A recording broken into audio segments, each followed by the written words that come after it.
Geek culture. For generations, it's been a refuge for social outcasts. People of all backgrounds were welcomed in with open arms to share in their love of geeky fandoms. But in recent years, social justice groups have invaded this culture, painting geeks as violent sexual predators, ticking time bombs waiting to explode. But what happens when social justice and geek culture collide, and who will be left standing when the dust settles? Join the Honey Badgers as we discuss the feminist invasion of geek culture, with special guest comic book artist Kat Rocha. As always, the show will be available for download after the broadcast at honeybadgerbrigade.com.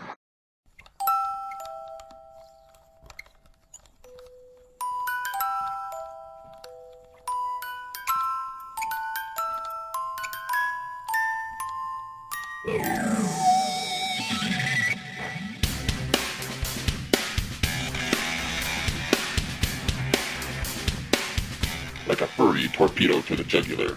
This is Honey Badger Radio, radio with bite.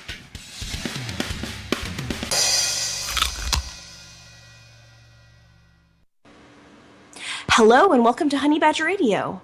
Tonight we have lots of people. We've got Allison Tiemann, Karen Strawn, Sage Gerard, Hannah Wallen, Crystal Garcia, and special guests, Kat Rocha. And I, as always, am your host, Rachel Edwards. Let's do a little bit of an intro. How is everybody doing tonight? Before I go. I'm doing fine. How are you doing, Kat? Doing great. Thank you for having me on. Oh, well, you're welcome. And we are going to intro Kat with a bio so that you actually know who she is and why she's on. So go ahead, Rachel. Take it away. Okay. After deciding the life of an adventuring archaeologist was just too dangerous, Kat Rocha took up the craft of creating art rather than digging it up. She trained for 2 years at the I'm going to murder this name, Atelier of the Arts, and moved to learn digital painting from Josh Finney. Since then, she has collaborated with him on such projects as Utopiates, A Catwoman Story, for Batman AEPG Giant, and Titanium Rain. Kat has also produced numerous concept designs for game companies, has had her work featured in Interzone magazine, and started her own comic series entitled LD30, The Adventures of a Swinging Robot.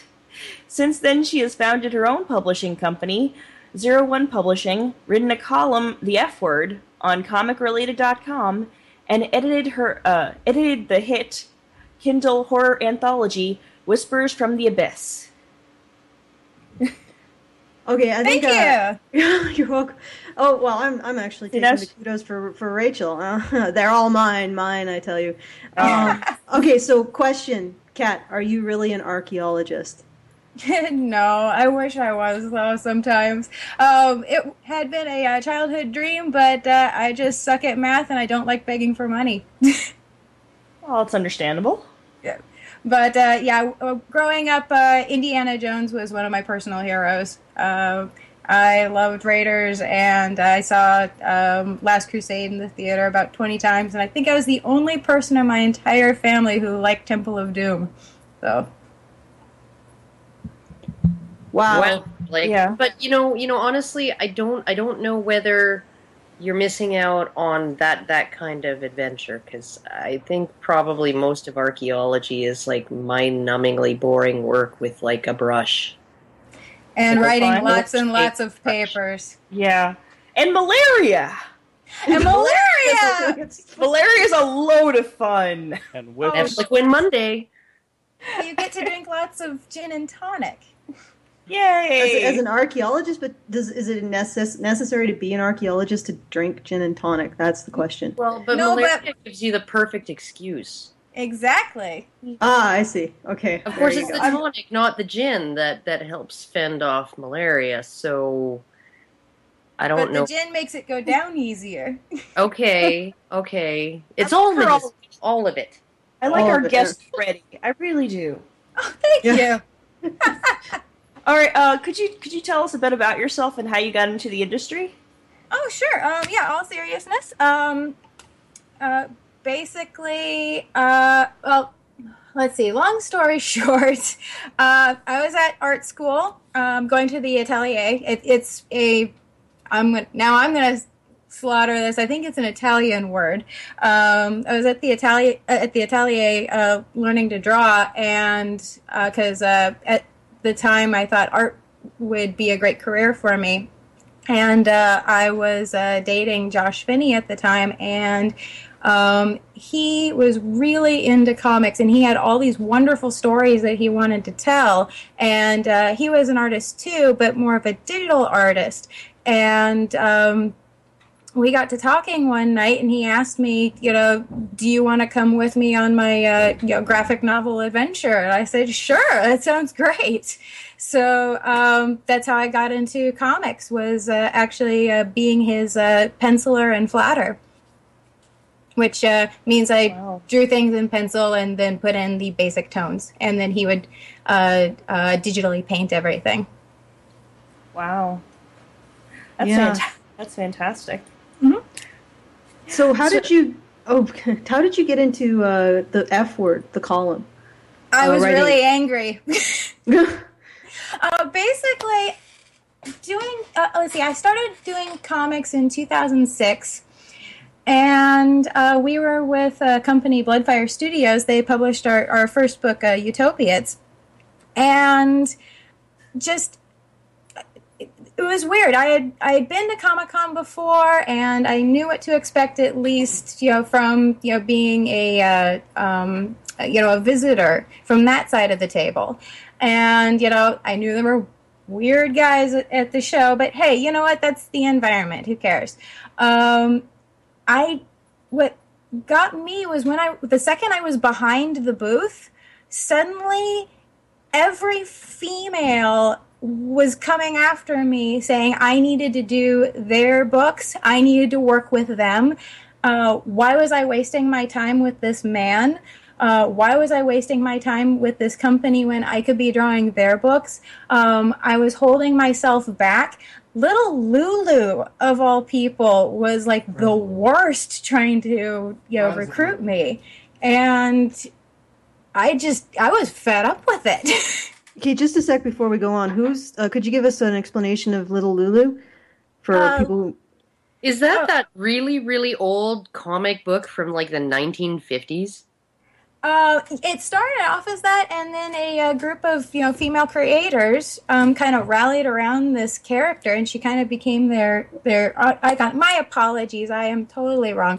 It's Friends of Lulu. My apologies, but again, they kind of rallied around this character as their symbol, and I mean, yes, I do think that there should be more female representation in comics. I'm not going to deny that. And especially back in 2006, the scales were tipped more, one way than the other. But just the idea that I had to be part of their group in order to be recognized in the industry, just, I don't know, it made me feel dirty. Well, that they had ownership over you, essentially. Mm-hmm. Exactly.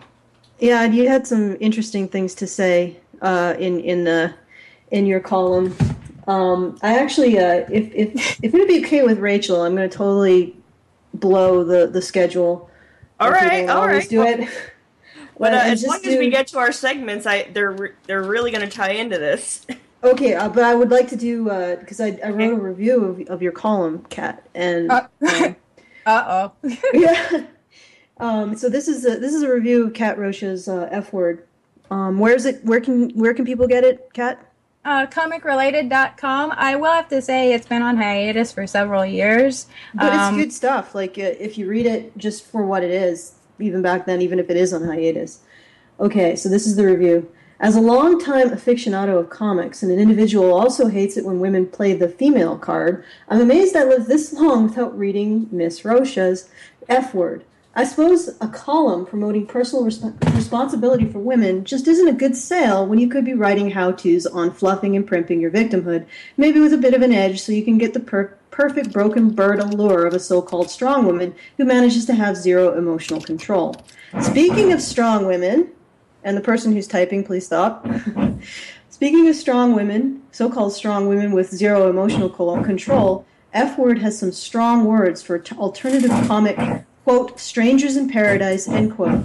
When I read it, I have to say, I read the column, that is, I have to say I let out a very unbadger-like fangirl squeal, for I had finally found another woman who had the same problems with strangers in paradise that I did.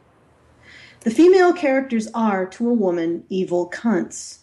Evil, often hysterical, out-of-control cunts. And I'm not even talking about the villainess, or villainesses. I'm talking about the two main female characters you're supposed to be considering likable, Kachu and Francine.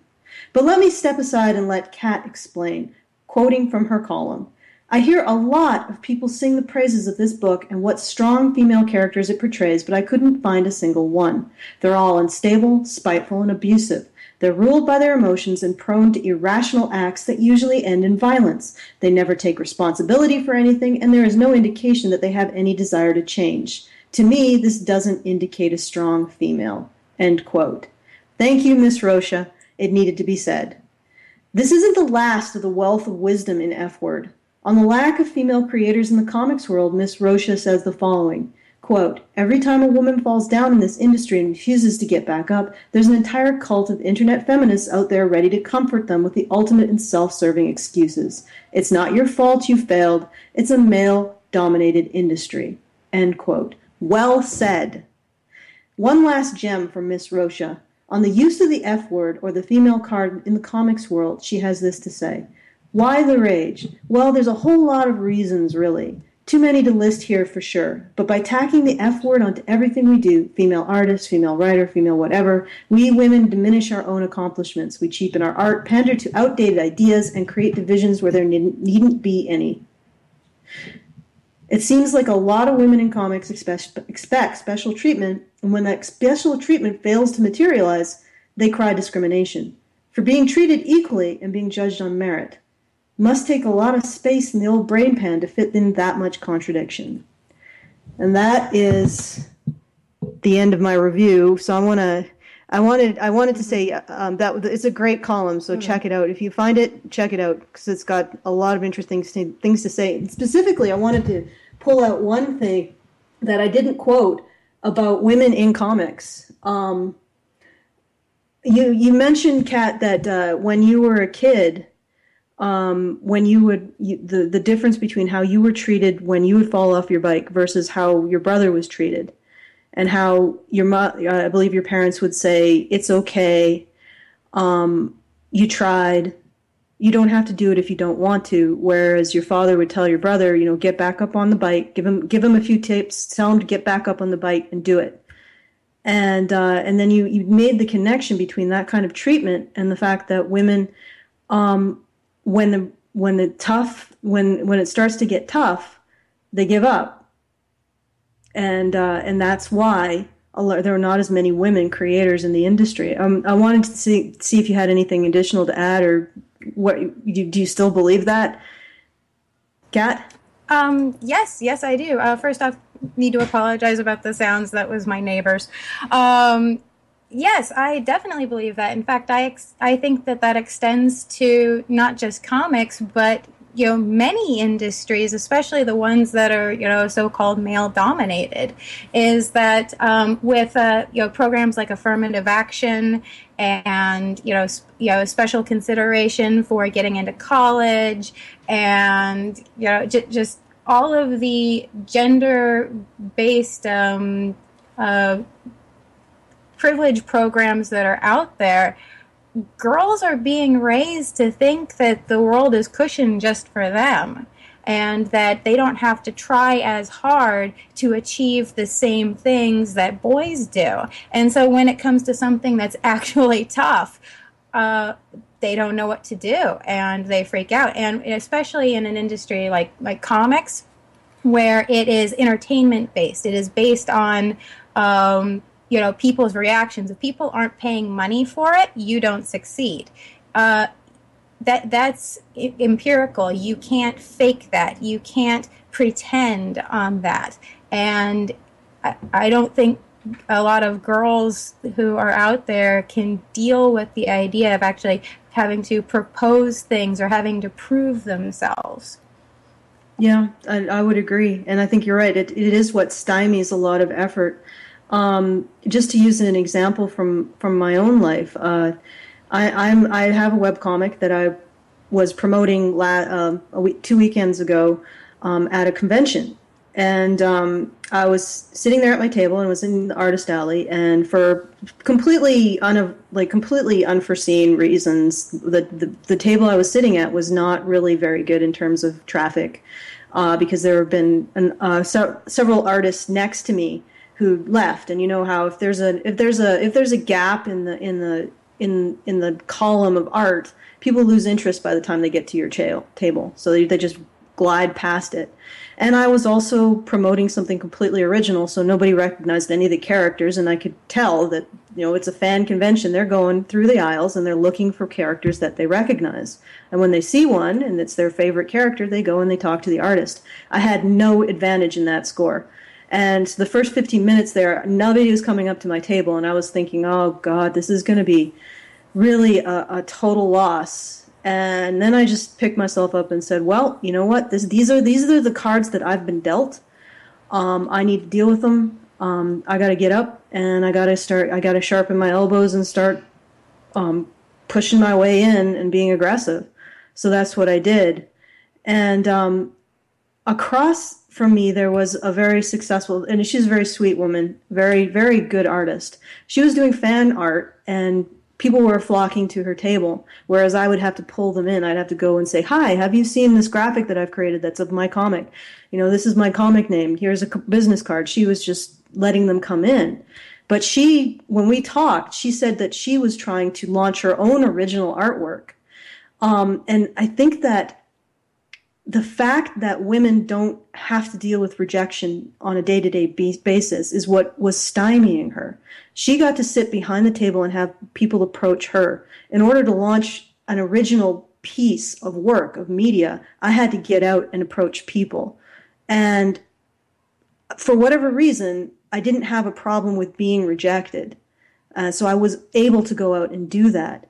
But I think a lot of women get into that. They just can't, because they've never experienced rejection, or they very rarely experience rejection to the same level as men. They just don't have the ability to get out there and just deal with it. And I'm gonna cede the floor to Karen. Go ahead, Karen. Hi. Yeah, one of the things that I noticed, just as far as when I was writing, I was a member of a community of romance and erotica authors, and sort of just a forum where people discuss stuff and give advice and all of that. One of the really, really horrible things is that there was this wonderful sense of community, just a hugely wonderful sense of community there that I think actually stymied a lot of the women.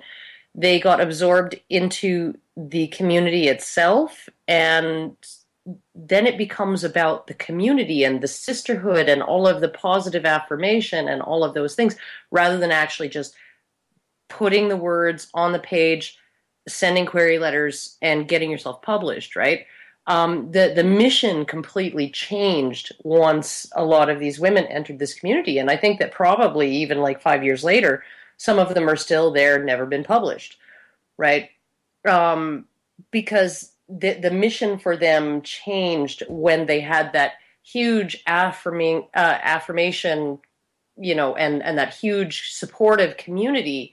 I'm not in this alone. Well, as an artist, you kind of are. You are in this. All you have is your words or your drawings or your ideas.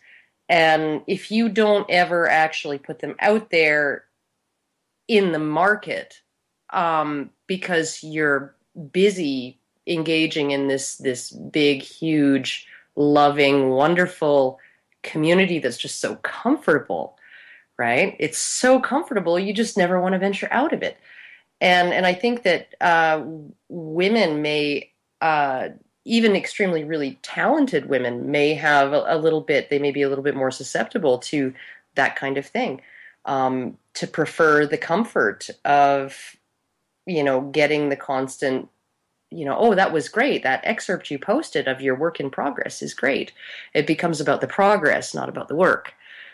And so, yeah, I think a lot of women, the life of an artist is maybe not going to appeal to their psychology. Yeah, I would agree with that. I think it becomes about the positive feedback instead of about the art, about just fluffing each other instead of producing product. Yeah. But why don't we see if Kat, did you have anything to add to all of that? Oh, I totally agree. Too many times I've come across girls, people in general. It's not just gender specific on this, but definitely with females, they think, oh, we're sisters, and that I'm going to love their work because we're female. And I am also, besides being the owner of my publishing company, I'm also the editor-in-chief, and if I do say so myself, I'm a harsh critic. I was weaned on Mystery Science Theater. I can see BS a mile away. Mm-hmm. And so I'll read their stuff, and I'll give them an honest critique. And, I won't rip it to shreds, but I'll tell them, this needs to be improved or other things like that, and they don't know what to do. It's like, wait, you don't think that I'm a genius? It's like, no, I think you need to be improved, and they don't know what to do. Well, they don't, and it's really sad, like that, the whole sisterhood thing. It's just what, like, is this not even a hive mind? What, like a hive vagina? Yeah. Oh gosh. That I have to be automatically, and frankly, some of these women in this forum, it wasn't all women, but it was probably about 97% women, just because of the genre that it was supporting, right? Some of them couldn't write their way out of a paper bag. Like I would read just their comments, and I would think, oh my God, and then, they would write in and they'd say, oh, I saw this, this one author, she said her publisher, a teeny tiny little brand new digital publisher, they're just like a family. And I'm just going, no, right? Because when I was looking at publishers, if any publisher had ever said, we're like a family, right? I don't know about any of your all families, but I don't want to be doing business with my family or my boyfriend's family or my ex-husband's family, right? That's a very good point, Karen. But you know what? We got to move on a bit to news if we're going to be able. Or actually, Hannah, do you have something really quick to add? Well, I just wanted to point out there is one exception to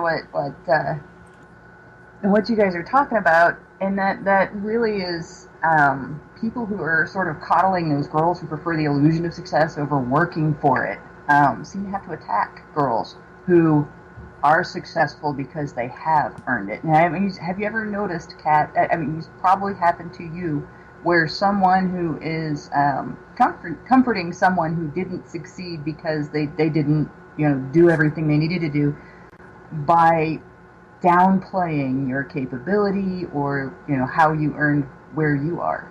You just got lucky, Kat. Or maybe you know somebody in the industry or a man helped you with that. Oh yeah, I get that a lot. I get that. Oh, you didn't do that. I get both actually. It's either they see you actually achieving something without them, and they'll either try to rip you down so that you'll come to their side, come to the dark side, or like you said, they'll try to rip you down and make you feel bad about yourself or bring you lower than how they perceive themselves because they don't perceive themselves as being as high as you.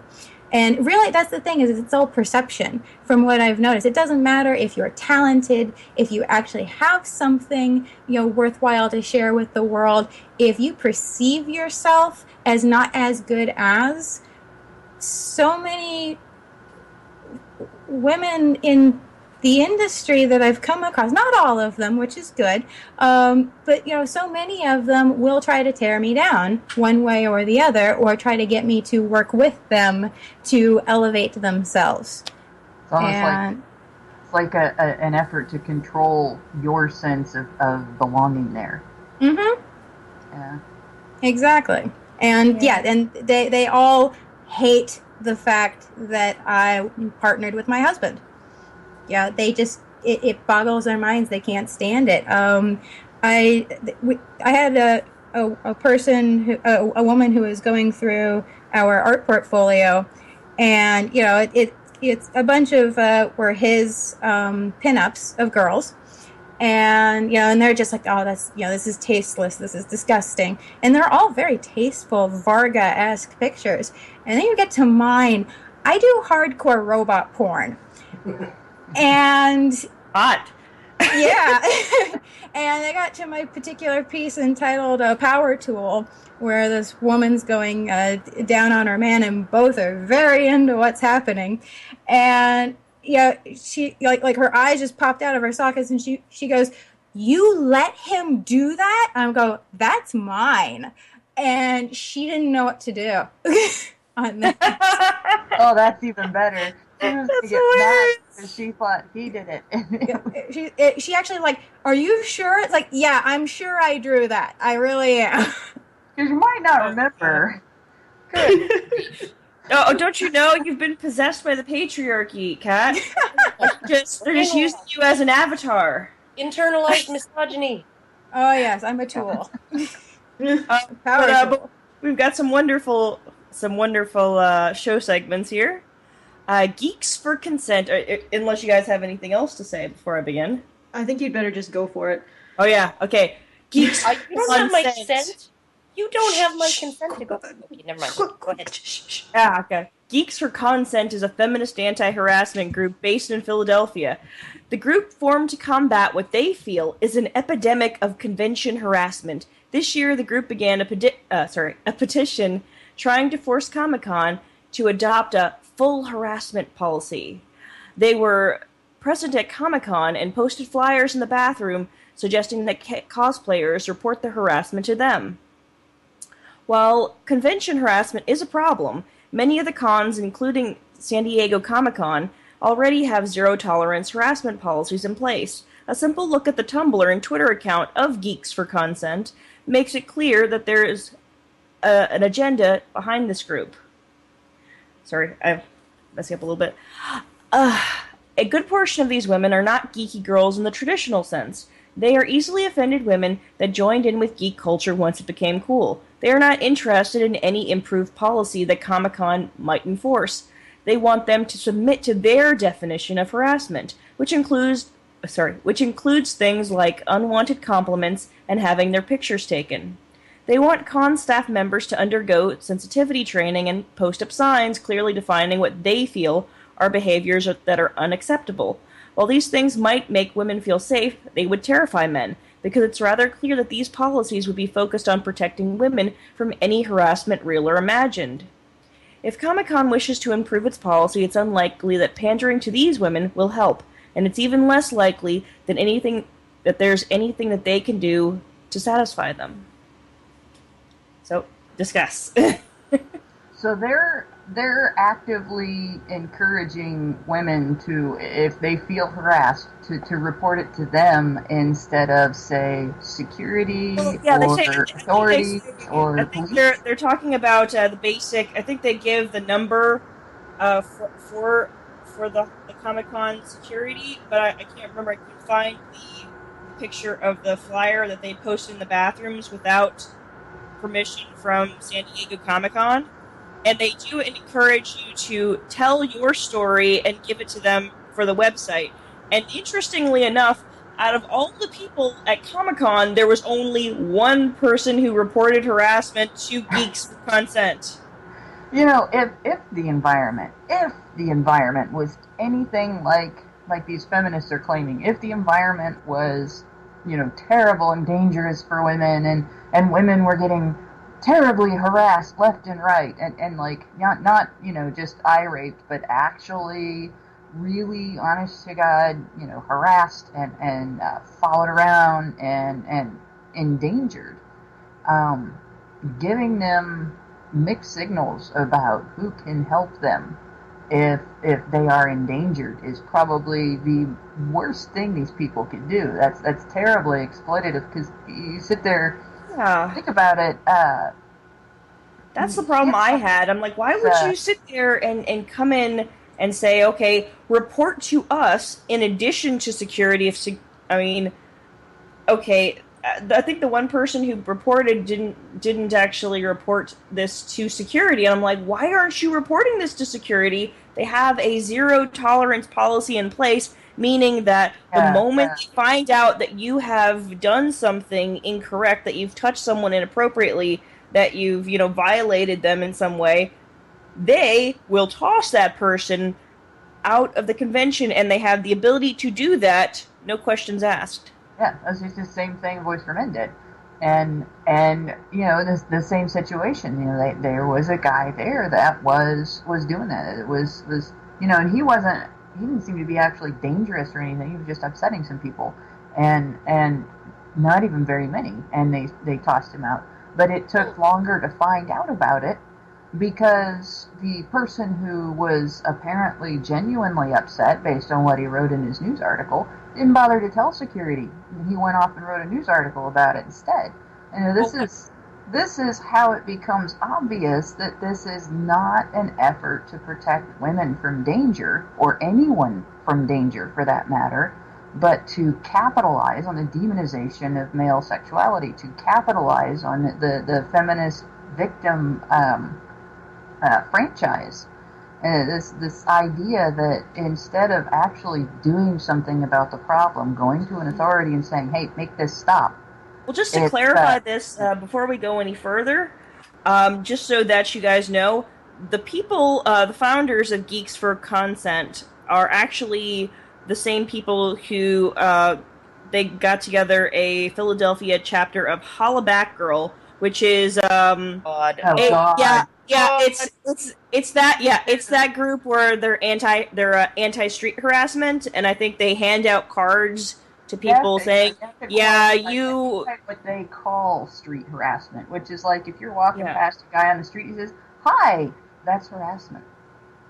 Well, okay, here's the thing, okay? Harassment as an actual thing that a person does needs to be pertaining to that person, repeated and ongoing, right? Repeated, ongoing, unwanted communication, pestering, all of that. So if 50 guys, while you're walking down the street, each all say, "Hey, good looking," that's not harassment. Each of them is only doing one thing, making one comment. It's not repeated, it's not ongoing. You actually have to look at it from both perspectives. It's not harassment to have 50 guys catcall you as you walk down the street, one after another. You may feel harassed or you may feel put upon, but none of those guys are harassing you. Right? They're only ever engaging in one communication with you. Right? No, that's technically, yes, that is correct. And that is what harassment really is. But that's not how feminists define it. Yeah, no, but they just completely warp and twist it into anything they want it to be. But here's the thing that gets me, because Rachel's absolutely right in the sense that nothing that these conventions can do, right, is going to please these people. I mean, look at Amy Roth. I think it was at TAM, the amazing meeting, right? Feminist Amy Roth. She'd already been through all kinds of self-inflicted stuff online for being a horrible person, right? She attends this, and what set her off? What put her in tears and convinced her to fly home early from the conference was a woman wearing a T-shirt that said, "I feel safe and welcome at TAM." Okay. Yeah, that was minimizing Amy's experiences. That was delegitimizing Amy's experiences of being oppressed and harassed and rapified and all of these other objectified and all of this stuff, right? At these conferences. So then, okay, she writes in her blog that when she got upset and she burst into tears and she was like really, really upset, some plainclothes conference security people who were plainclothes in order to deal with situations such as this, as people like Amy Roth had demanded, you need to deal with this, right? Took her aside, took her into a room by herself, got her a glass of water, tried to make sure she was okay. She said being singled out for that attention was just as bad as the harassment of the T-shirt. Okay, yeah, that's pretty egregious. But Kat has something to add, and I'm gonna reel you in, Kat. I'm reeling you in. I'm making the motion with my hands, so jump in whenever you want to. Oh, okay, no problem. Basically, from my experience at conventions, yes, you're always gonna have the gropey guy, the guy who says inappropriate things. Heck, or the gropey woman. Or the gropey woman. You will get the gropey woman. Oh my God, you get the gropey woman. But I've had guys who will try to purposely say things to try to rattle me, and then they don't, either they'll love it or they don't know what to do, and I can keep pace with them.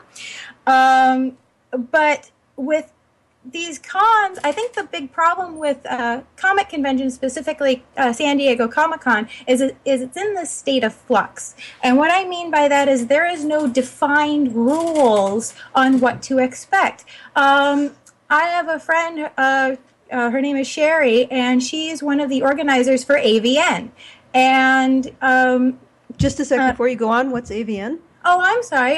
That's the adult film convention, the big one that happens every year in Las Vegas. Okay, I'm glad you clarified because I was not going for adult film convention. Oh, my I was going apologies. for something completely different. Yeah, just be careful with the acronyms because they mean everything, right? They do, and I do apologize for not explaining. And no, continue.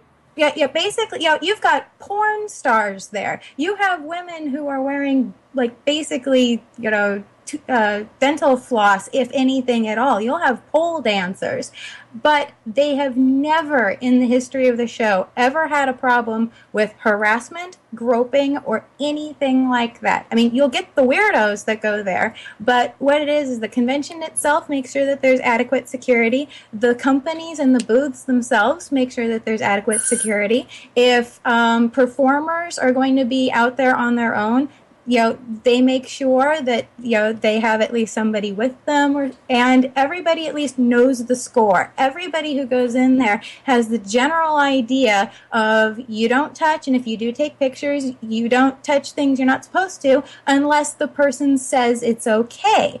There's already rules in place. I go to anime conventions, and anime conventions, I'd say 70% of the people there are in cosplay. And, you get everything from, covered head to toe to, wearing the Felicia kitty cat outfit where just certain body parts are covered with fake fur, and that's pretty much it. And there's a rule. It's this underlying rule on how people, act and how they think. And how, they know not to grope each other, basically. And that's the environment there. With comic conventions, you don't have that. You don't have this, already in place rule on how you're supposed to act, and that goes double, not just for the people who are with the cosplayers, but the cosplayers themselves. So many of these, cosplayers, male and female, they think that when they put on the costume, it's Mardi Gras, and they can act however they want. And I have seen so many girls, just throw themselves at guys. One cosplayer in particular decided that she was going to full-on grope my husband, and she grabbed his crotch and tried to tongue him right in front of me. She's lucky she's not dead, quite frankly. They think they can act that way because they're in the costume. And then when people do things to them, it's, oh my God, they cry harassment. And I think that's the problem, is that there's culpability on both sides. Both sides are not taking responsibility for how people are acting, how people are treated. And it's again, this whole, feminist privilege thing of, the girls can do whatever they want and the guys are kind of, left in the dark. And what if you have a girl who's, let's say, dressed as Vampy. Vampy wears less than a bathing suit, if you're not familiar with the character. And, she decides that, you're posing for a picture, and she decides that she's going to glom all over you with her, her tits on you and all this other stuff. And let's say, you're a young man. What are you going to do? You might think it's okay, to touch her a little bit more because she's all fucking all over you. Yeah. Yeah. So. No, women do set the tone. They do. I mean, you even look at the difference in behavior in strip clubs with female strippers and ones with male strippers, the behavior of the audience. And I talked to a guy who runs a male strip company, and he says his performers would rather work in gay clubs than at ladies' nights, because at least the men in the gay clubs know that they're supposed to keep their hands off. Right? And, even Iggy Azalea said that the sexual assaults that she basically wears a pair of underwear, then a pair of flesh-colored tights, then a pair of shorts over top, right? Because if she doesn't, she gets sexually assaulted while performing almost entirely by girls, by women. Wow. Yeah. Yeah, Sage, she says Sage, it's a point of pride among some of her female fans. I fingered Iggy Azalea. Oof. Well, I don't doubt it. Sage. Oh yeah. Sage. Well, on the subject of harassment and the claim of harassment in a changing environment. Now, I know that I've told some of you this individually, but I don't think I've ever told the story on the air before. But there's this one place I go to down in the Midtown Atlanta area called Freeside, and basically it's something called a maker space. It's where a bunch of artists, geeks, and other various creatives come together to work on projects, whatever they want, right? So they have like an auto shop, a chemistry shop, an electronics shop, and things of that nature. And they had a girl come in to paint the bathroom. And the bathroom it was just all memes, like this huge mural of memes, like the "I see what you did there" fry, or some sort of rage comic faces and all that. And there's this one meme, Mega Milk or something, where they had that one girl bending over and grabbing her tits. That image there offended the other women in the membership. And now they were starting to make a call for, this being something that's contributing to an unsafe space for women. Now, you got to understand that this place is very much an informally run organization where in this carpentry shop, we've got like fucking table saws that are loose, bottles of unmarked chemicals that are open and kept at about elbow level. We've got things that could kill you around every corner, and I'm really not making that up. The minute you walk in, you have to sign a form saying, I understand that no one is liable for me if I were to dissolve myself and end up just as a puddle on the ground on account of all the things around here that could completely dissolve me. So this is not a safe space for anybody in terms of physical safety, and yet it's still a place that encourages creativity and fun. But the fact that this meme was here, this meme about this one girl with just big tits, just was enough to cause the entire organization to reconsider its policy to tailor to the women is strictly in this location, because otherwise they would not be interested in coming into a place where they wouldn't even use half the equipment anyway, right? Because even if they were to come in here and want to contribute, I've never seen any of them do anything that would cause them any. I never see them come in here and actually do a whole lot that would be considered harmful anyway. So they've done things for themselves that would make it a safe space for themselves, but only when there's an image issue. They have an issue with an image. Does the entire environment become hostile? So the standards just seem to be more of an obsession with social on a social level. But even then, the people who were most upset about it, they were upset about, again, another woman's work, and yet they were painting it as something that men were contributing to, something that men were responsible for. So the changing environment, I think, really is something that we're going to be seeing a lot more often, because it's kind of slowly co-opting more and more places. Georgia State was going through this too, with a course on the R programming languages, where they were offering men consolation prizes that might be offered, but women would get prizes just for attending. So that's kind of all I've got to say about that. Just another couple examples for food for thought. Yeah. I think it's an element of just bullying. Was that Kat? Or was that you, Karen? But I was. Well, the thing is, I think it's just an element of bullying. Like it's just the desire to bully, and nobody recognizes it for what it is. Totally agree. This is just bullying on the part of these women. They want to make a space, and it's just an act of power. It's just exactly the same as a big bruiser guy getting some little guy's face and pounding sand in his ass crack or whatever. Or that's like a woman who picks all your friends for you and won't let you hang out with your own buddies. Yeah, or a man who does that. Yeah, well, it's an act of bullying. Go ahead. It's Ken. Like they want to be in charge, but also play the victim role. And, what better way than to, scream the victim, now I'm going to make demands on what, the roles are supposed to be.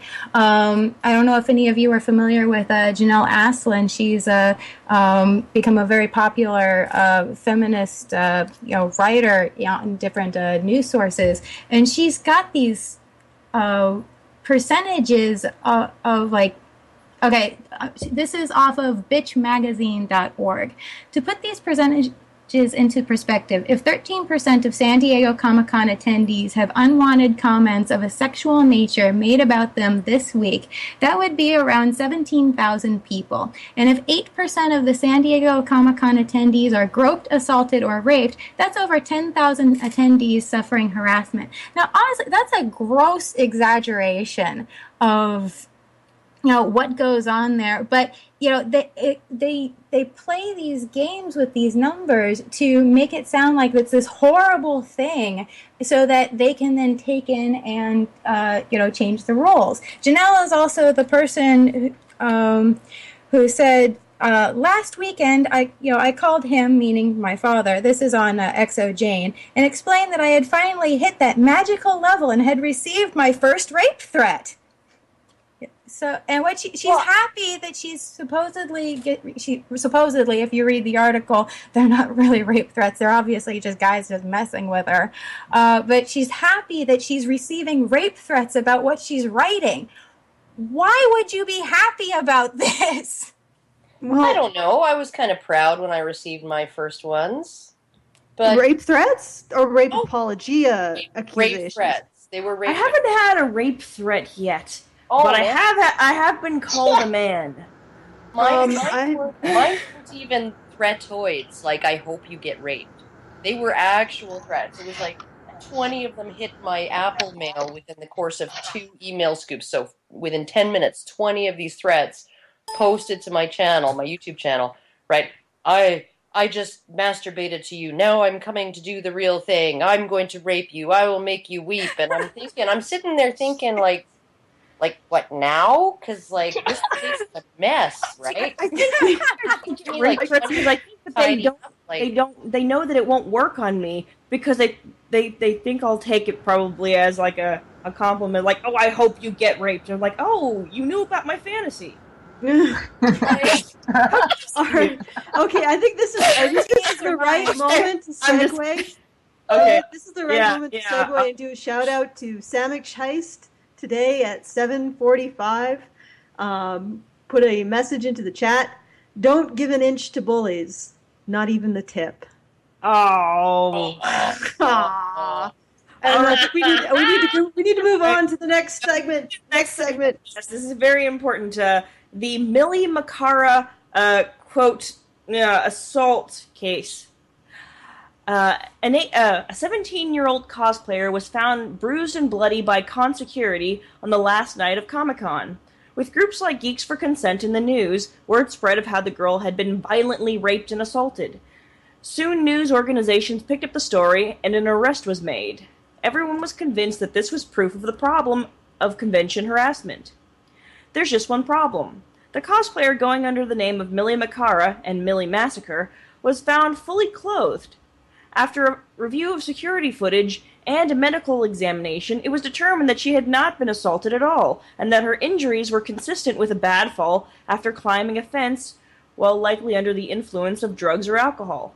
Her 29-year-old companion was still arrested and is being charged with sexual content and reckless endangerment of a minor, but he tells a different story. He runs an online cosplay group called Project Cosplay, and drove her out for the day so they could both enjoy the con. Later, both of them were invited to a party at the Marriott, where drinks may have been present. He denies that they dated or that they had sexual contact. He also states that he didn't know she was a minor and had been told by her that she was 20. It was in fact the photographer that called security concerned for her whereabouts after she took off. He had wanted to go home when the party ended due to a noise complaint, but she wanted to stay. She ran off shortly after that and was found injured by the hotel pool. What is very much a story of he said, she said is further confounded by conflicting information. The girl said that they had a sexual relationship. The police say they found a, quote, breakup message, unquote, on his phone. All the while, her Facebook page points to her being in a committed long-term relationship with someone else for over a year. The plot thickens even further as the girl's mother insists that her daughter, who suffered memory loss, was certainly raped, even though physical and medical tests point to the opposite. If there is a lesson in this, it is not that people are assaulted at conventions, but instead that any incident can blow up in the media if they try hard enough. I wish people would wait. Yeah.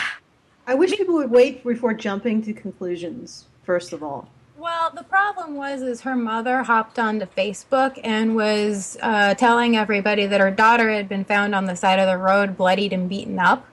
And so that's what everybody hopped onto, is what the mother was saying before the police got into it. And I'm actually looking at the notes from The Beat, which is from Publishers Weekly.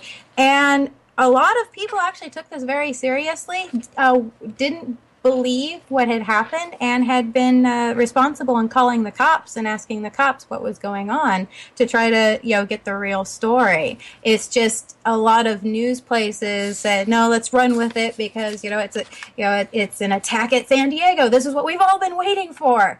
Yeah, well, because rape is epidemic and harassment is epidemic at these things, right? So, and we finally have one. Yes. Oh, no, you have one at the big show. It's not taking place elsewhere. It's the big show that it's happening at. This proves that it's a hotbed of awful, horrible, women getting raped after hours at a hotel.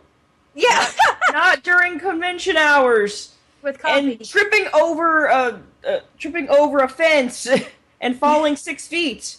Yeah, face first into the concrete. Oh gosh, truly things have been really rapey. But here's the thing, though. I mean, the thing that bothers me about this is that the only evidence that they have of any kind of sexual contact between the 29-year-old and the 17-year-old is a so-called breakup message. Well, what does that look like? What does that breakup message look like? And if it's only a single message, it could be anything. And we really don't know. Absolutely. Yeah, and if she did indeed lie about her age, which has been corroborated by some people who were friends with her on Facebook, have said that her cosplay page had her listed as 21, how would he know? If she's there telling him that she is 20 years old, is he going to go say, I want to see some ID? I don't know. Yeah, that would also get him called a misogynist. Oh, you don't believe me when I say my age? You just assume I'm younger because I'm a girl. You're worried because I'm a girl. You misogynist. And it's very worrying because you do see from the pictures on her Facebook and from the pictures that she's got around, that she is a party girl. She is very likely the type that is engaged in underage drinking, is engaged in these kinds of, possible drugs, things like that. And I'm guessing her mother doesn't want to believe these things at all about her. And she definitely looks adult in those pictures. She very much does. You could not tell if someone was to sit there and say, this girl is 17 years old, and then you look at the way, I know everybody's going to say, oh my gosh, don't say what was she wearing. But if you are wearing a bikini and very, very shorty shorts that, are riding up your ass, it's very difficult for me to see you as a poor innocent schoolgirl. No, she was dressed as Roger Rabbit. Well, no. This costume was Roger Rabbit. Okay, no. Actually, no. She was dressed as sexy Roger Rabbit, but I'm talking about her other cosplays. She was dressed. Bizarre. She was also. I haven't seen the other ones. Yeah. She had. I think it was something for maybe Strike Witches or something. But it's very. She's wearing practically nothing. She did an Envy cosplay. She did one of Panty from Panty Stocking, where she's very sort of flirting with the camera. Like, yeah, I'm trying to be sexy, but Well, see, if that's going on, I don't think that where are her parents when she's dressing like that, though? Well, I don't think that the mother's behavior is because she doesn't want to believe her daughter's engaged in those activities. It sounds more like an attention-mongering thing on behalf of the mother, telling everybody on Facebook, this is going on, and this is really speculative, but it would not be the first time I have seen a mother use lamentation about her child's situation as a way to pour me at everyone without looking whiny. Because, it's legitimately poor me and poor my baby if your baby is going through something terrible. So the fact that she's allowing her underage daughter to engage in these things, and she's allowing her underage daughter to run around unsupervised, and not keeping track of who she's hanging out with very well and everything, and then when this happens to her, she's going to plaster it all over Facebook and not cooperate with, in a police investigation, one of the first things they tell you is not to run around just talking out of hand. Because if there's a situation where a crime was committed, and they don't actually know who did it, there'll be things about the crime scene that only the suspect knows, especially if the victim was unaware. Obviously the victim knows if the victim was aware, but that can be a way to catch someone if they slip up and let on that they know those things. And here, is this mom just spewing information all over the place. So that's really more of an attention thing than it is, I don't believe that my daughter was engaged in this behavior. And she was at raves and stuff. There are pictures of her at raves and stuff, engaging in this stuff. And you're like, what? How does she not know? How does her mom not know that she's out with these older people, that she's getting involved with these things, that she's partying like this? I could pass for 21 when I was 13. And I got my first gray hair when I was 13. And my parents kept an eye on me. Even though I wasn't necessarily interested in engaging in anything like that. And right on up into right before I turned 18, they were very, very strict. And then as I got into being older, of course, they're like, well, you're going to have to be responsible for this. You're going to have to take care of yourself, not leave the house and everything, but you're going to have to keep track of the people around you. You're going to keep track of what you're doing. I cannot imagine letting a kid just run wild like that. Yeah. Well, I was going to say, I don't know if it's really productive to speculate on all of this stuff, because it's so, it doesn't seem to me like there's enough concrete. Although I will say that if this situation is going to end up with a guy being crucified because of it, this is just... Well, it's very obvious he's going to get crucified. He's the only person. He's the guy who was with her, and because he's that much older than her, they're going to try and charge him with whatever they can. And well, they still have to have some level of evidence in court, though, that conclusively proves sex if they're going to charge him with rape. Well, but they are going to try and get him with reckless endangerment of a minor, because apparently when you're that much older than someone, legally you count as a guardian, and because she might have wanted to go to this party and get drunk off her ass and do whatever, now he's suddenly responsible for all that. So even if they don't find any evidence of wrongdoing, which, by the way, if he did have sex with a minor, I don't agree with that. But like I said, he wouldn't have consented with a minor. He would have consented to having sex with someone he thought was of age. Yeah, then that's the other thing. Who let her do that? And isn't that person also responsible? Now, how old was this girl? If she's 17.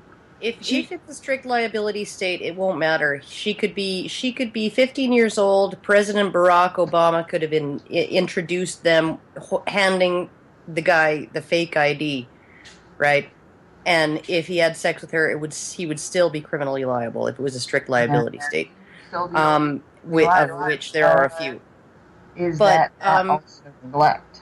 But as far, I don't consider it. I don't consider it parental neglect, or I don't consider it criminal that the mother's actions or the parents' actions.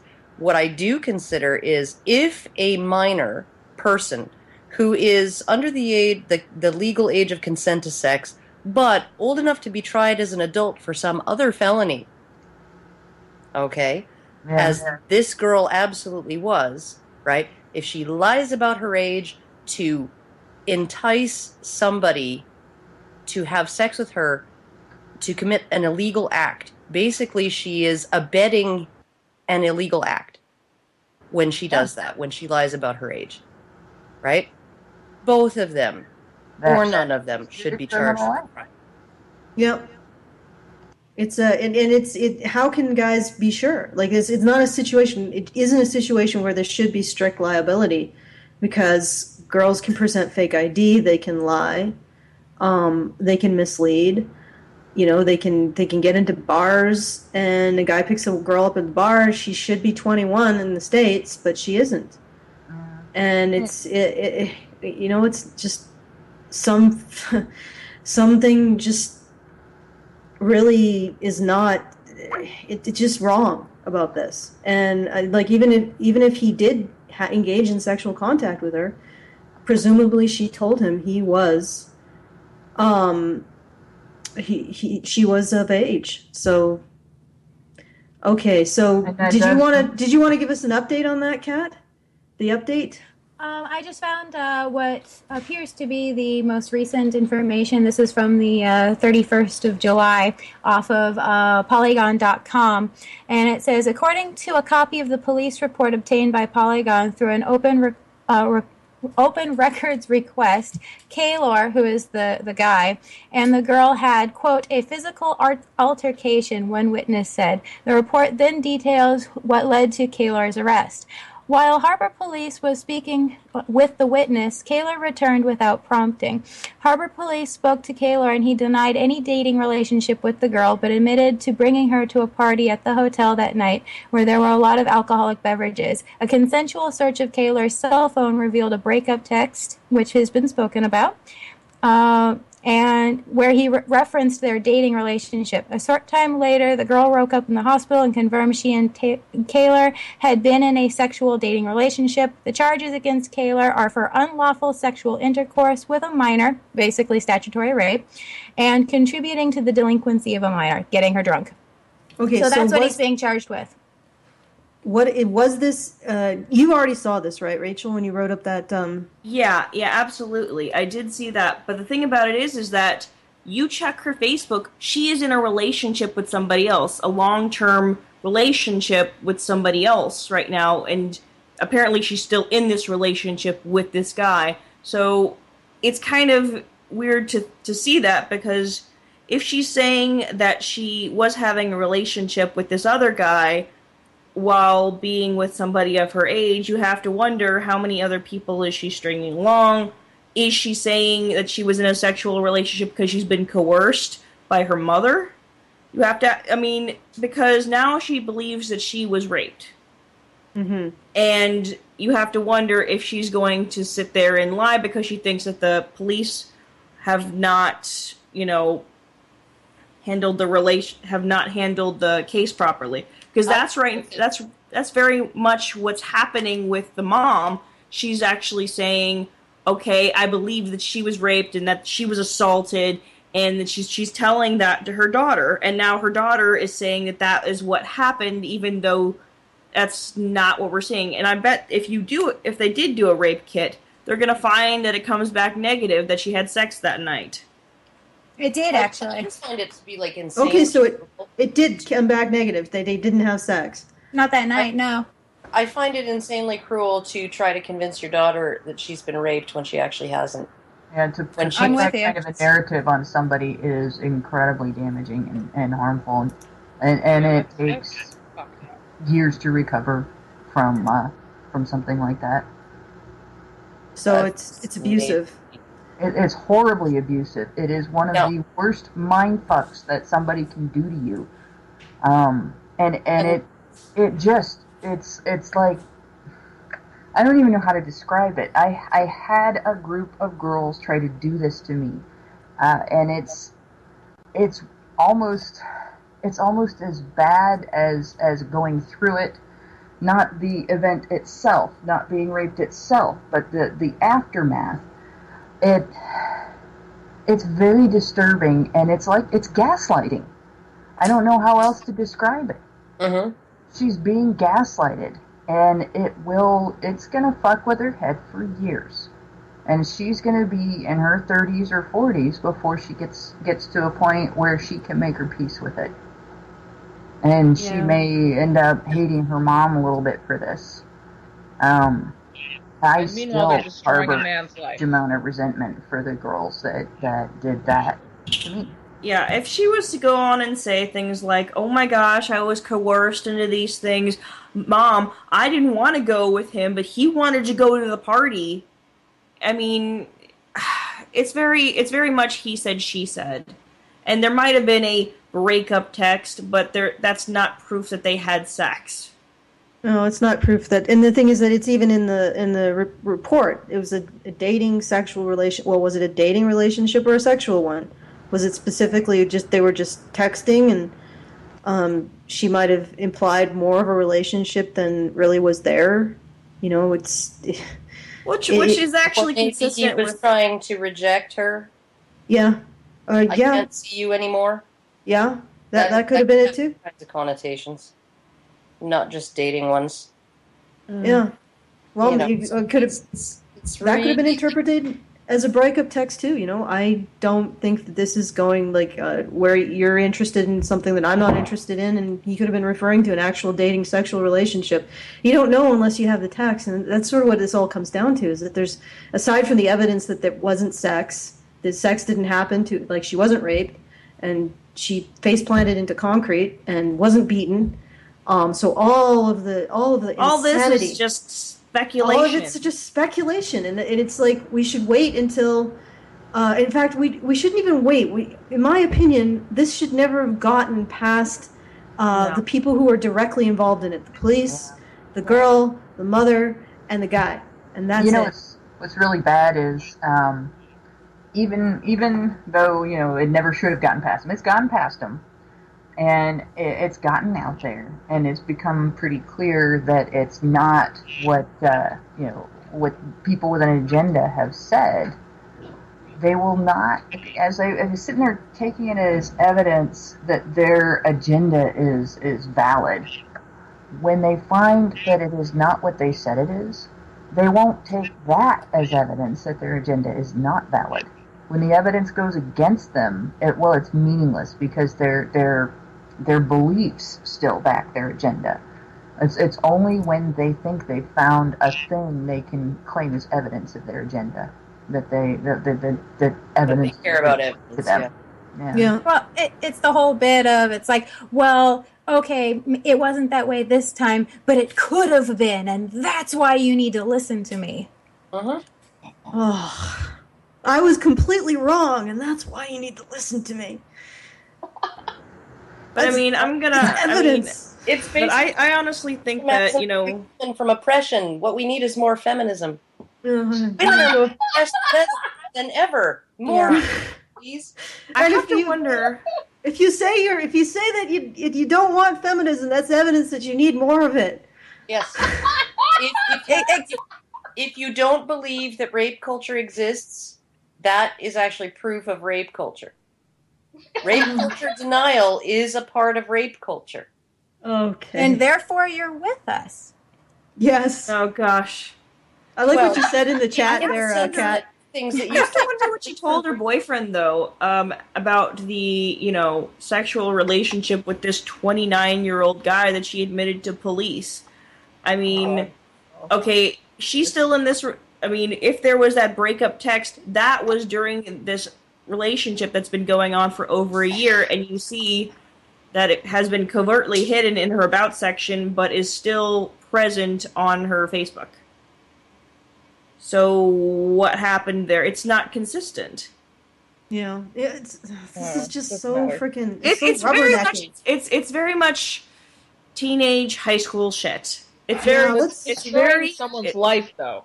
That's what's pissy about this is that somebody at the end of this day may end up in jail and legitimately raped.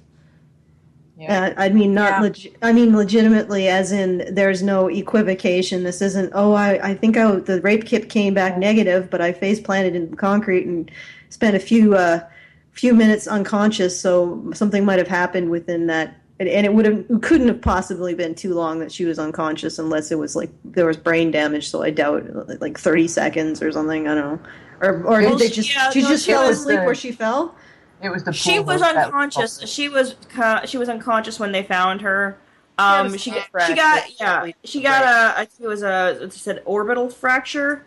So she had a bit of a minor skull fracture, that sort of deal, bleeding. She got bleeding on the brain. Yeah. Oh, well, that's actually pretty bad. Yeah. So she conked her head pretty hard. That was lovely. This girl's really she got bleeding in the brain, and then her mother fucks her. It was so bad that apparently she had some memory loss. So for her mom to go there and tell her that she was raped is incredibly abusive. That's even worse, because she'll never be able to look back and say, well, no, I know because this. Yeah. Okay, shall we move on, Rachel? Yeah, we'll move on. Let's read the news. Yeah. Are you ready? Whoever is reading the news. Okay, remember, Crystal. Yes. Okay. Over the past weekend in Moy's Bridge, a town in Kenya, Africa, 12 men were ambushed and forcefully circumcised on the road. There was no option of anesthesia nor pain relief. These men were attacked because their wives leaked that the men had avoided being cut. Many women in Kenya believe uncircumcised men are dirty and do not perform as well sexually. These men were then given 3,000 shillings, which is $34, so they would get medical treatment and a balanced diet supposedly to heal faster. This has begun what is called circumcision season in Kenya that will last for 3 weeks, where the Luhya tribes will gather all males that have not been cut and force them to have their genitals mutilated. This will often happen on the road and will all happen without anesthesia nor pain medicine. On January 3rd, boys were hospitalized following such a circumcision ceremony in the Northern Territory of Australia. These boys were evacuated to Darwin from a remote community after being victims of severe cuts during said ceremony. This has sparked anger and debate over safety procedures surrounding Indigenous initiation ceremonies. Meanwhile, in Kenya, over 50 uncircumcised men who are near Moy's Bridge town are camping out by the police station in hopes of refuge from being assaulted and having their genitals forcefully cut. These men had found a way to avoid male genital mutilation or have come from sub-Luhya tribes where they do not enforce male genital mutilation. If found during quote-unquote circumcision season, these men will be overpowered by a crowd singing songs of circumcision, and a nurse will force male genital mutilation on the man. Yeah, so that is what's going on in Kenya. That's a special kind of horrific. Yes, they have songs. Horrific. Songs of circumcision. I'm sorry? They have songs? Yes. Yeah. Yeah, they have songs. It's a big thing. Everybody gets riled up. And the thing is, there are guys, if they find them, they just grab them and they cut them. They cut their genitals right there on the road. They find a nurse and they cut their genitals right there on the road. The Daily Mail has a picture of that. And all I can think of is it's bad. If I were a boy, I'd be able to make choices about my own body. Oh, God. Oh, Lord. Right. The if I were a boy thing. Oh, yeah, just for everybody who doesn't know, feminists have created a new hashtag called If I Were a Boy, in which they tweet what they think boys actually, and this is going to be a news item as well, so you'll get more information later, but they tweet what they think boys' lives are actually like. And one tweet, a feminist had a picture and said, if I were a boy, I would be able to make choices over my body. And of course, I ended up sending a picture of a boy being circumcised. It's such a horrible procedure. I actually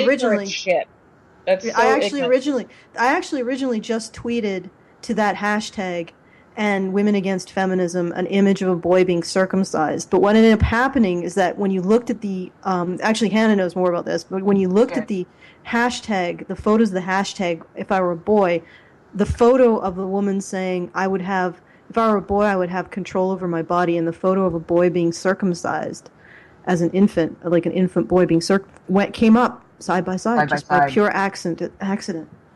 A couple of us screen capped it, and we've posted it on Twitter. I've tweeted it to like every relevant hashtag I could think of. Yeah, the whole thing even induced me to actually tweet, and I don't actually tweet. My YouTube channel and my blog automatically tweet anything that I do on YouTube or Blogger, and occasionally I'll retweet something, right? But I don't tweet. I don't compose tweets. It's just and this actually made me tweet. Which incidentally, Karen tweeting is a sign of the apocalypse. So step up your prepping, get more cans and shit. Yeah, you gotta go out. The apocalypse is coming. Bury your gold. Right. So I mean, the guy with the most toilet paper is the king of the world. Right. Oh, well, wait. Cigarettes are going to become the currency. You're going to be a queen, Karen. Oh, man. Not the way I go through them. Oh, shit. But back to the Kenya thing. Right. This is a level of abuse. I mean, it is abuse to do it in a hospital.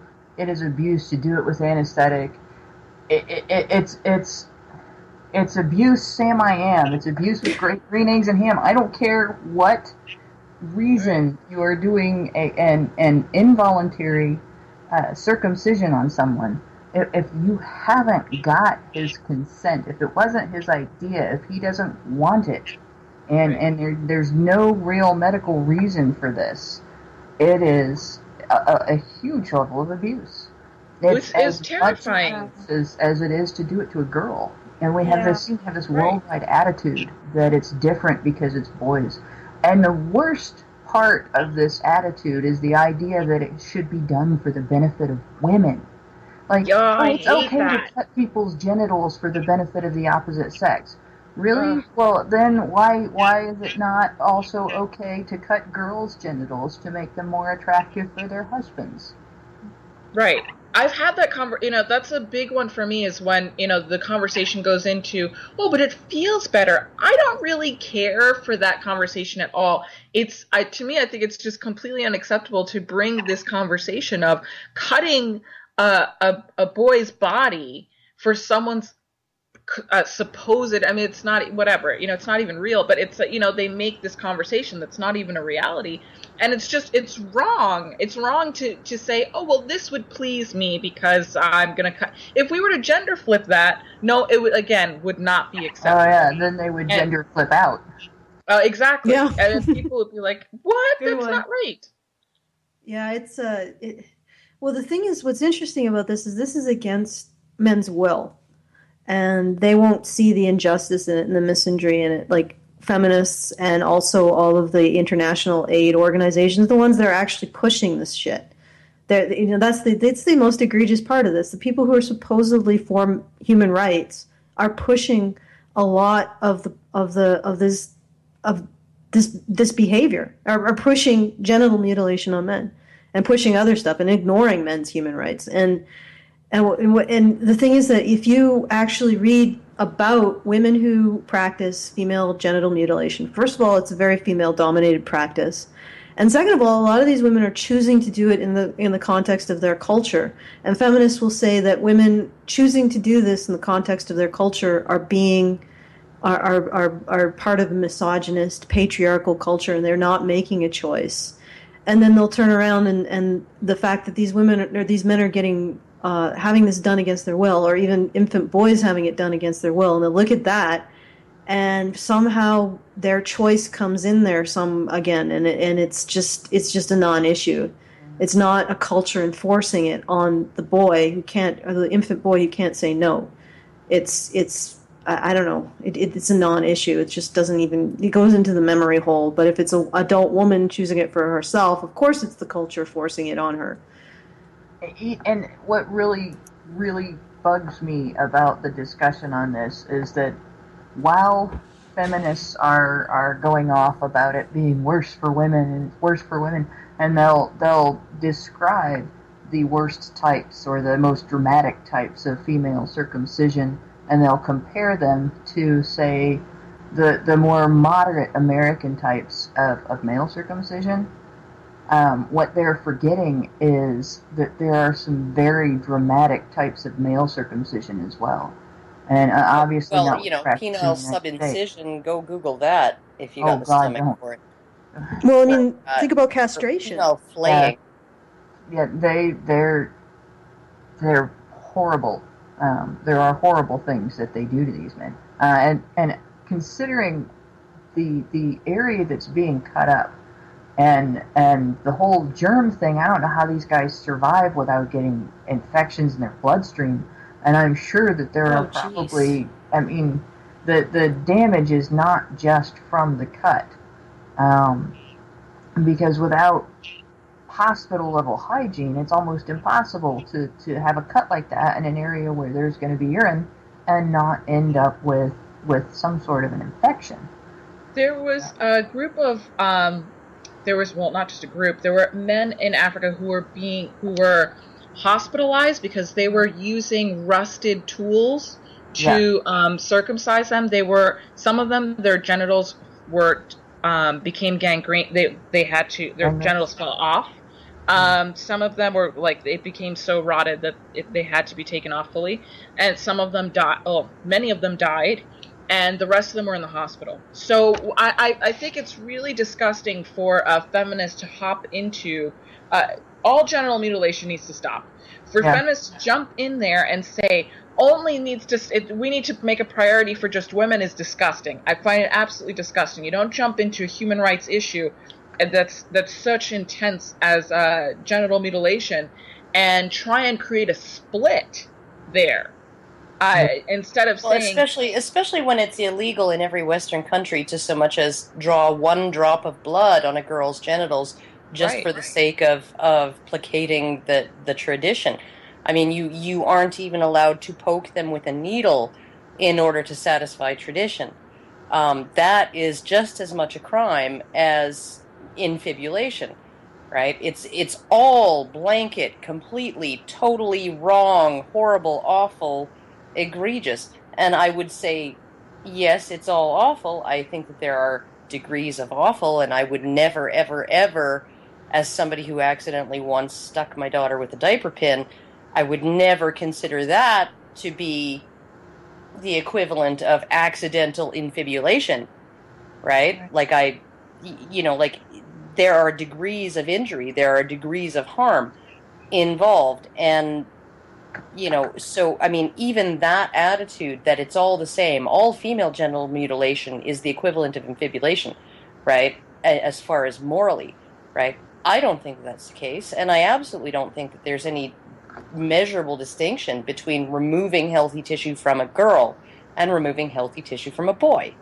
Well, the reality is that a lot of the anatomy that this is based on, like the idea that somehow the clitoris is a mini penis, is actually very archaic. I think it goes almost all the way back to the Roman era. And there's a lot of anatomical ignorance surrounding the genitals. We don't really there's ignorance here. There's legitimate ignorance. There's even more because we've had this practice for so long that a lot of anatomists can't get properly intact male genitals to study. Oh, so, man, doctors in the U.S., the only thing that they're trained about the foreskin is how to remove it. Yeah, and so that there's an anatomical ignorance there, so we don't even know what we're cutting off. I bet they know how much they can sell it for. Yeah, they probably do. But to say that to draw equivalences or to say there isn't an equivalence is based on ignorance. We don't know, really. And the reality is that I've looked at a lot of info on genital structure because I'm a very fascinating person. So, and I would say that it was recently that they found out that there are internal erectile structures in the female pelvis that are every bit as large as the external erectile structures in the penis. Like, that's a recent discovery. That's relatively recent. And you're going to say to me that we understand everything no, we don't. And when in doubt, do not cut. When in doubt, just leave it on. Just leave it alone. You know, but I think we should probably move on to the next news item unless somebody wants to add to that. Nope, silence. Next news item. Bueller.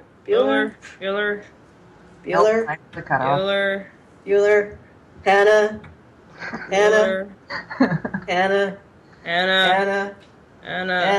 Go ahead and read. Yes. All right. I was just going to see how many times you guys would say my name. Hannah! Say my name. When no one is around you, say, baby, I love you. Sorry. I love you guys. More ridiculous. If you went running games. Sorry. Because I'm not drinking one. A Cincinnati man was shot in a Beaver Creek, Ohio Walmart yesterday after police responded to a 911 call from another customer. The 911 caller told police the man, identified as John Crawford, was waving a rifle-like weapon at customers, including children. At one point during the call, he stated that Crawford was attempting to reload. What the caller failed to notice was that the gun was fake. Lee C. Johnson, the mother of Crawford's 2 children, who was on the phone with him when police shot him, said that she heard police shoot Crawford before telling him to get down. Johnson reports that she heard Crawford say, "It's not real," before shots were fired, and then police ordered him to get down. Crawford later died in hospital. 37-year-old Angela Williams of Fairborn, Ohio, also died of what is believed to be a heart attack while fleeing the incident as the store was evacuated. Following the shooting, questions remain as to whether Crawford's actions were consistent with the description in the 911 call, whether the actions of police were justified, and whether justification or lack was affected by the aura of panic surrounding the incident. The gun, an MK-177 BB and pellet rifle, is exempt from federal laws requiring manufacturers to identify toy guns with distinctive markings distinguishing them from real guns. However, Crawford did not enter the store carrying it, and Walmart's actual guns are kept behind glass. The shooting is under investigation by the Bureau of Criminal Investigation, BCI, headed by Ohio Attorney General Mike DeWine. And if you end up searching this, there are several news sites reporting on this. This incident, this just happened a couple days ago, and so not all of the news on it is out. But there's a real serious question here as to whether this was an incident of a guy being a dumbass at Walmart and being careless in his appearance, or whether this was people overreacting to a toy gun because a man was holding it, or due to just basic gun hysteria. And my own opinion on this is part of the impact may be the recent glorification of stories in the media about mass shootings, where even shootings that really barely would qualify as mass shootings, even shootings where there's just a few people, and even though a few people is still a few people too many, it is not the same as if somebody goes in and shoots an entire classroom. But this whole environment of constantly reacting like an entire classroom has been gunned down because somebody shot 2 or 3 people, I think that may have contributed to this incident as well, because you're looking at a situation where the cops came into a store full of people where they had been told there was a gunman waving a gun around pointing it at kids. Well, there's not much to, like... It's just sad. Yeah, there's not much you can say to that. There's not even much discussion except Jesus. Well, maybe I won't take the Lord's name in vain. Damn. Well, unless you're an atheist like me, and then I can just say, Jesus, all I want. Yeah, I'm not even a Christian, so, but... Spaghetti monster. Motherfucking Jesus. Well, I know this just happened, but do they know who it was who called in the 911 call? Has that person come forward and said what they thought was going on? Yeah. That person has not spoken to the press. All I've got detail-wise is his name and the fact that he is an ex-Marine, which could make him more credible, or, depending on his situation, could make him more... If he's a Marine who has been in combat and has post-traumatic stress disorder, he may have had a post-traumatic stress disorder episode when he saw the gun. And he could be a guy who is simply on the base, the local base, for 4 to 6 years and got out and has never seen the other end of a gun and just is responding to his training, or simply was being overcautious. You just never know.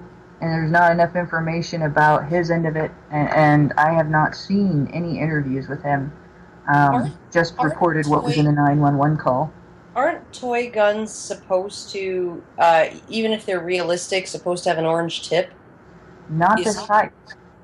This type of gun is these are guns that are used for games. Like these and some types of paintball guns, you don't actually have to, they don't have to look different, because the people using them are supposed to be able to play with them in a way that they can't be noticeable in the game. They're shooting pellets at each other and shooting pellets at each other's targets and things like that.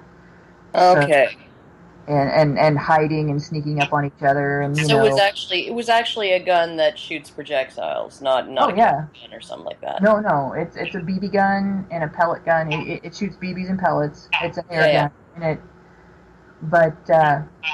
but this specific type of gun is exempt. The manufacturers can tell you, they'll cite the law. This type of gun is exempt from that standard, where it has to be readily distinguishable from... Now, they do make them in different colors, and they do make them to where they are distinguishable. In fact, in one of the news articles, the image that they had in the news article, the gun was pink, but in a 911 call, the caller described the gun as black. So I don't believe this one was easily distinguishable. And from the sound of what's being described in these news stories, police reacted very, very quickly. Because what the caller described was, she was talking to him, she heard him say, "It's not real," then she heard shots, and then she heard an order to get down. So most likely, just reconstructing it, most likely what happened was they probably told him to put down the weapon, And when he responded with confusion, they shot him out of caution. That would, if I had to take a wild guess about this, that would be it. And it's not the only one in Ohio that I know of. An old schoolmate of mine was shot this way this past fall. Good grief. I think it's been this past fall. And he had a real gun, but he was just carrying it, and he simply did not respond quickly enough. And the officer who shot was actually not supposed to be on duty. He was on medical leave due to stress. And I'm not going to get into that story a lot because my folks may be a little too close to that, and it could be upsetting. But aside from the similarity of the two situations, where the people close to the shooting victim are saying, he didn't do anything, and there's not really a lot of reconstruction of the incident just yet. It looks to me like we've gotten to a point now, because at the other end of it, what would have happened if he had had a real gun and he had shot somebody before the police shot him? Who would have been blamed? So I can't really side against the police with this so much as blame the media hysteria over these mass shootings.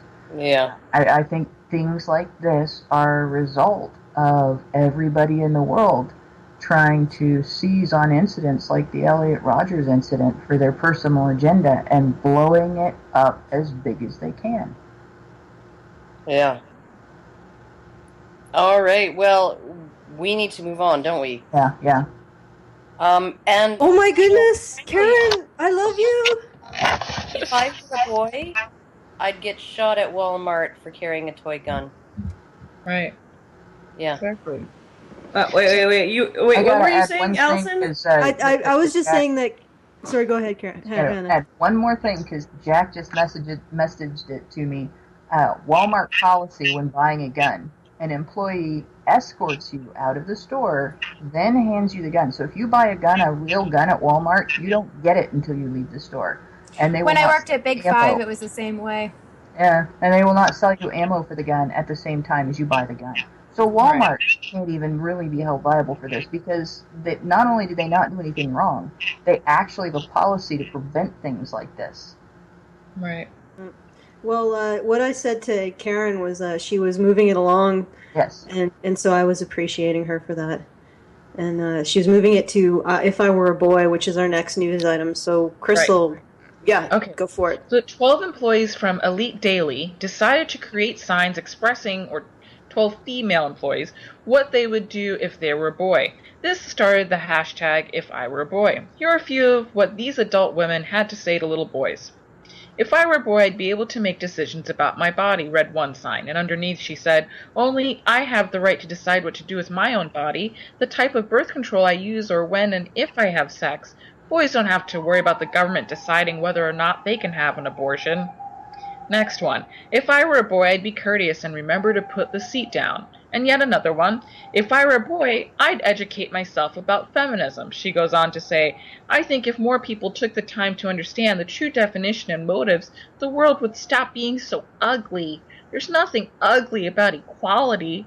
And another sign, the final one I'm going to say for now, is if I were a boy, I'd stop posting degrading memes about females across social media. Because, of course, these women, they don't shame boys. They just try to make them feel guilty, guilty privileged oppressors by pretending to know what being a boy is like. Hint, according to feminists, it's 50% sunshine and lollipops and 50% duty to behave like girls want. This should not be surprising to see feminists stoop to such a low. It's very well not the first time. It's like watching a monkey eat its own shit and think, no, it must be done, but then it eats more and more. Wow. And So see, at this now point, I'm it's getting thinking sort of sad. I'm trying to think about monkeys eating poop. I can never sleep. No, I'm not gonna sleep tonight. It's like 12 Monkeys. You ever see that movie? 12 Monkeys? Yes, That's yes, I did. Yes, I did. Like, It was, to me, the 12 shit-eating monkeys is what they are to me. It's like, well, first of all, men don't get pregnant, but they also don't have a birth control. Exactly. And there isn't. They get cut against their will. Yeah. So, obviously, and if they get raped, they don't have a choice to not be parents. Like, they don't have a choice. But if a man gets raped, he's a father, and the conception occurs. His rapist decides. Yeah, and he can get sued, and these boys who have been raped have been sued by their rapists once they got out of jail, and they were given child support. I mean, if that's not, a twist of how our system treats boys, I don't know what is. And to see these adult women say this to boys, what I would be like if I were a boy. And then she said, put the seat down. This is the most stupidest thing. This is complete shaming, And then the other one says, don't put degrading memes about females across social media, while she's putting degrading memes about boys across social media. There's so much if I were a boy, I'd stop making excuses and be a man. Oh, wow. That was a good one.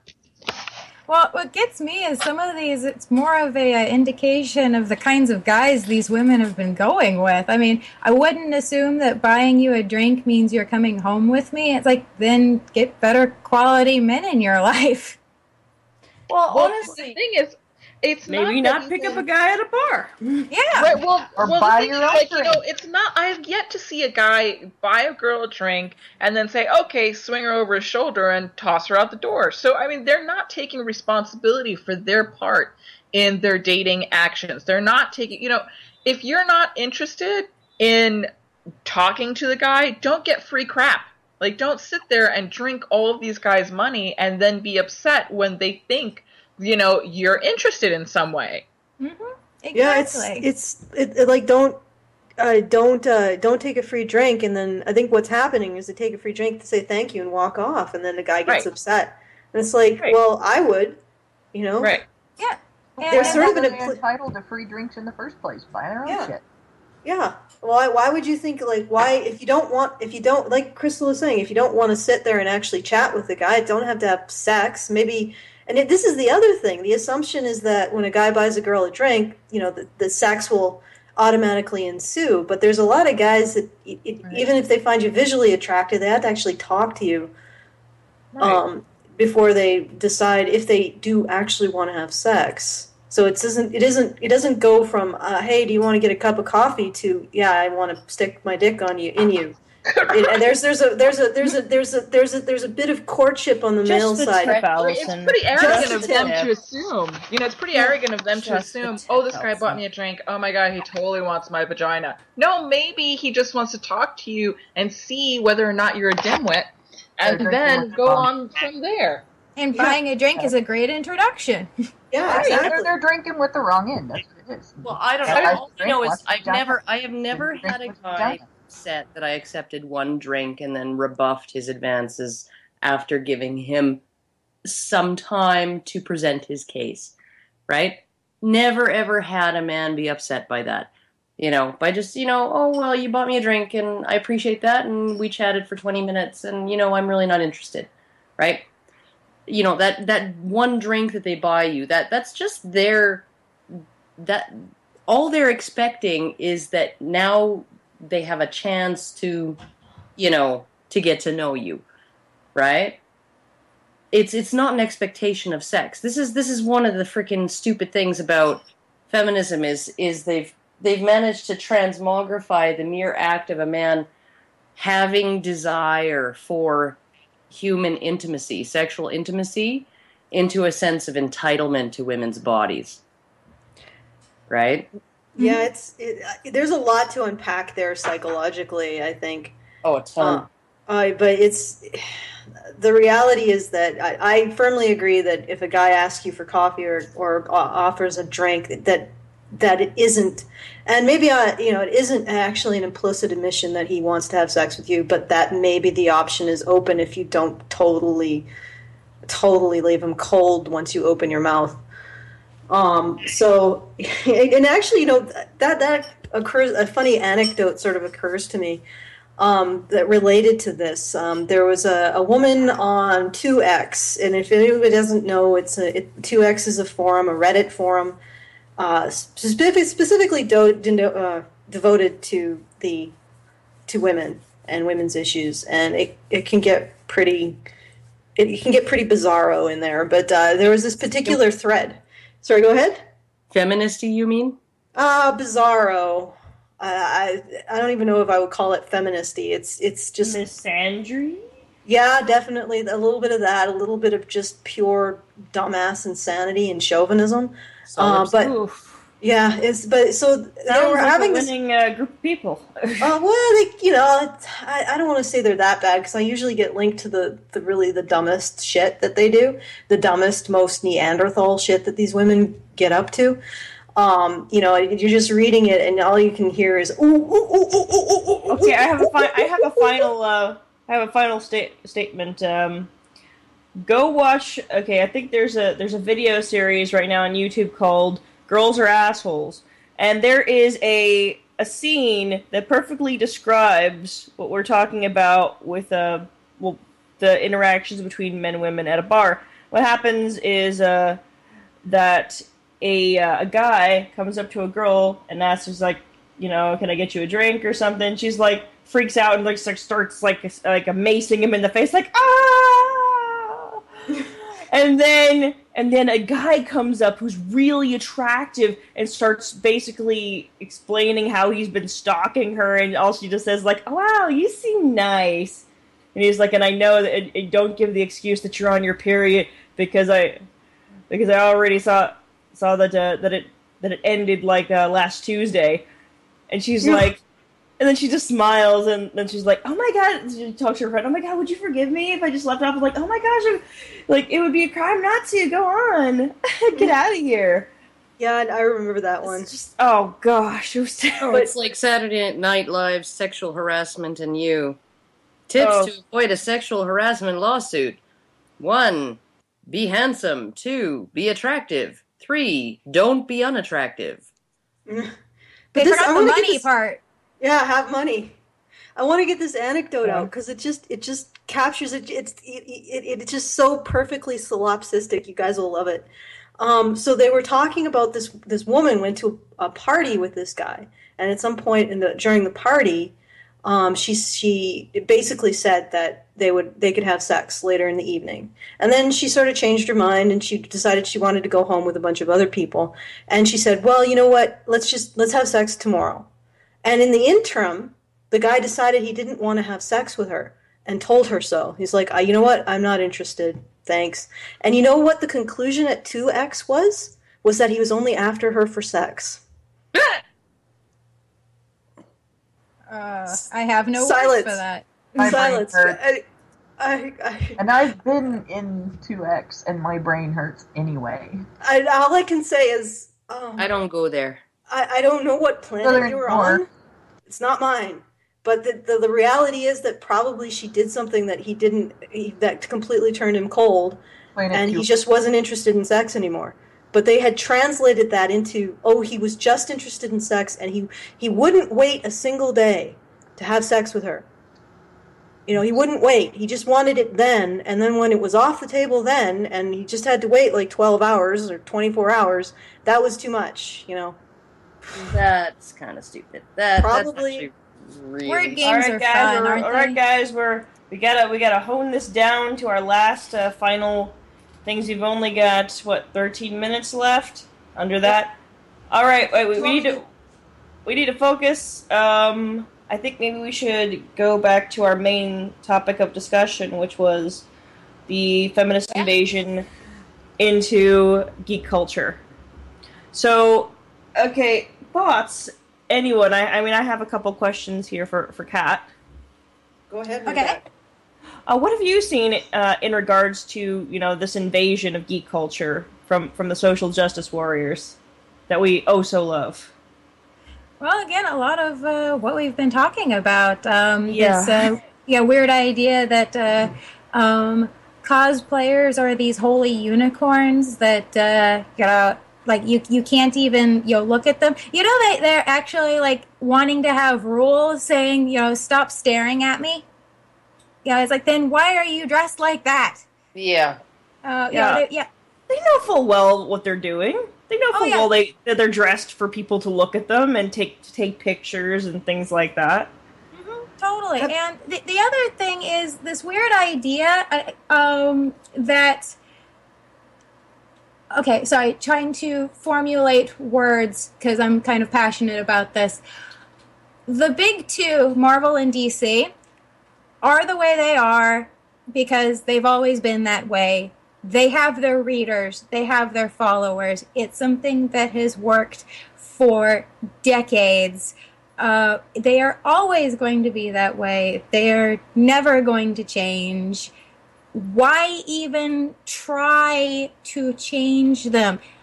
And I'm not talking, the blatant sexism that goes behind the scenes of the companies. I know DC was having problems with that. But, I mean, the books themselves, these are idealized people with idealized figures and idealized personalities, and the people they are idealized for are their readers.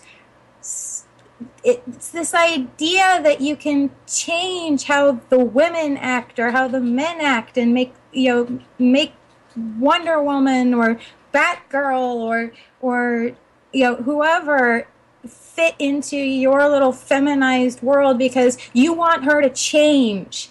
And you've already guys talked about it, I know already. I listened to the episode about Thor becoming female. Quite frankly, I don't care because he's going to be back next year, so who cares? But it's this whole idea of we got to change things, to fit our little idea. It's like, no, you guys are just saying that because you want to scream. Leave them alone. They've got their own thing. Make your own thing. Make your own comics. Comics are big enough for everybody. Hell, there was a very successful Kickstarter a couple of months ago called Strong Female Protagonist. Yes, that's what it was actually called. And no, I wouldn't buy it, but other people would. And go for that stuff. Make your own heroes. Make your own books. But no, to make your own thing would actually be a solution. And it's much more fun to scream your head off. And... yes, I'm just ranting. I'm sorry. I'm very passionate about this. No. Keep ranting. What do you think that we can do, or as consumers, to really help this problem? To let people know that this sort of politicizing of this culture, this geek culture, is just not acceptable for us. Your money speaks louder than your words. I mean, that's the thing, really. I mean, books sell because people buy them. And if a company does something that the readers don't like and enough readers don't give their money to, then they say, okay, that is really something that doesn't work. And so, I love Kickstarter because Kickstarter is the one true free-for-all. You get to look at projects and give your money to a project before it even gets off the ground. And so, therefore, you have real, tangible, again, empirical proof. I know feminists hate that word empirical. Empirical proof that something is doing well. So if you have an idea... if you have an idea for a book or a character that you want to get off the ground, or you find something that you really like, give your money to it, and it will get off the ground, and other people will see it, and the idea will perpetuate. Do that. Try not to be so negative. Absolutely. I wanted to say something to that. I think that what's ultimately happening is I don't even think they want what they're screaming about. Like you're absolutely right. They just want to scream. That's exactly. it. Because if they wanted if they really, really, really wanted what they're screaming for, they would create it. They would make it, and they would make it successful, but they're not. They're arguing on principle. They're like, oh, well, I'm not really going to read this Lady Thor comic, but I'm supporting it on principle. Or, I honestly don't, I'm not going to read any of these comics, or I'm not going to really play all these games that are now going to be catered to women, but I'm fighting for these things to be less misogynistic on principle. And that's what this is really about. These same people who really know the culture, who know these geeky men, know that the majority of them are not misogynistic, but know that there's a handful of them who really are, or who just don't give a fuck and will act badly. You know, these people who know the culture are not the people who are coming out and doing all this stuff, because they understand. It's just... Exactly. And... I'm with you. It's so frustrating. I'm sorry. I was actually thinking... Oh, sorry. Go ahead, Kat. No. Go ahead. I was actually thinking about how to qualify the difference between a fake geek girl and a real geek girl, or a real nerd girl, whichever you identify as. And I think ultimately the difference is that a real nerd girl sees herself in terms of her interests and her activities and what she takes pleasure in. These fake geek girls define themselves by their being female, and when they don't feel female, they don't feel like they really exist. So what they do is they throw their femaleness around like a goddamn mace or a pair of like nunchucks, and they bash people over the head with it, because they want to feel like that they take their value from being female, and they want it constantly recognized. And one of the ways to do that is to constantly recognize their victimhood and their vulnerability. And like you said, it's just about screaming, because for them it really isn't about the fun, the magic, the beauty, the creation. It's really about just bullying people into recognizing that they're female, and they just need to be catered to emotionally. And one of the it's like that. Oh, go ahead, Kat. Go ahead.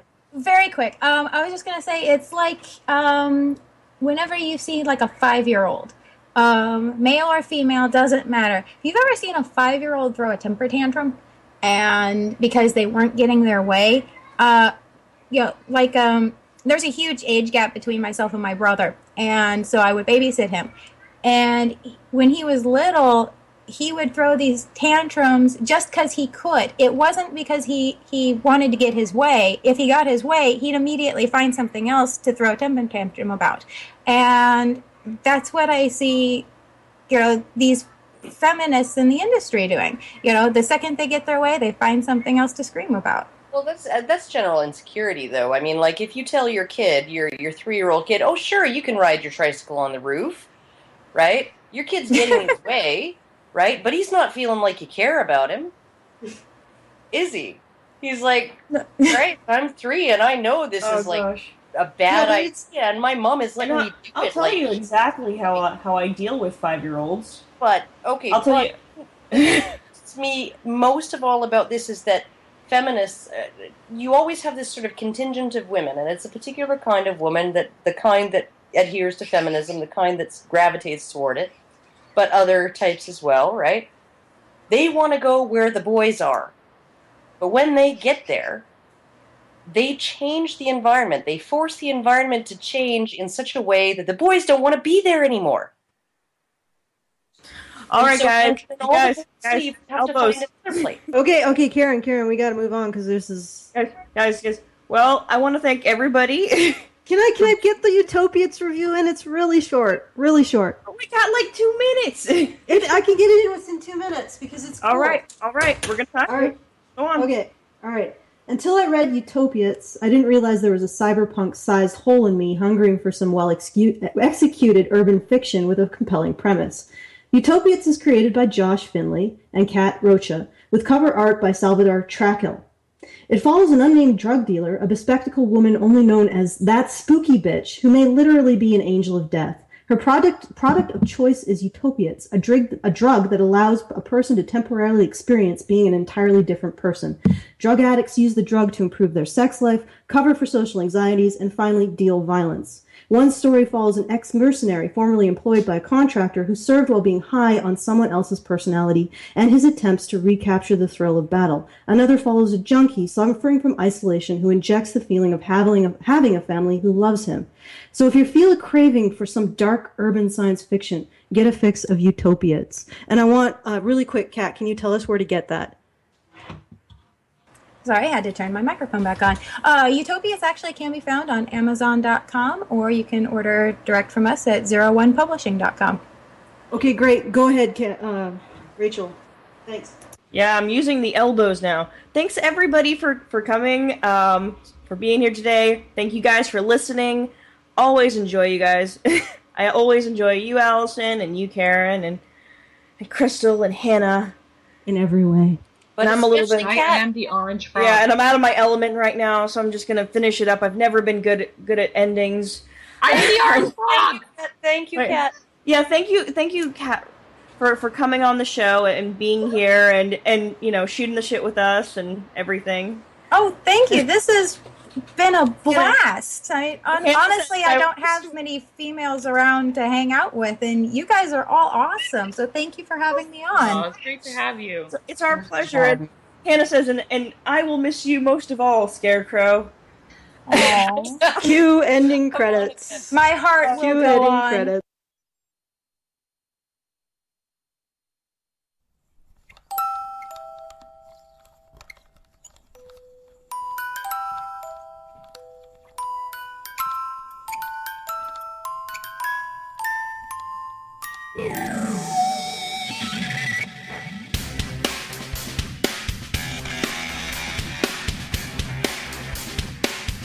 Like a furry torpedo to the jugular. This is Honey Badger Radio, radio with bite.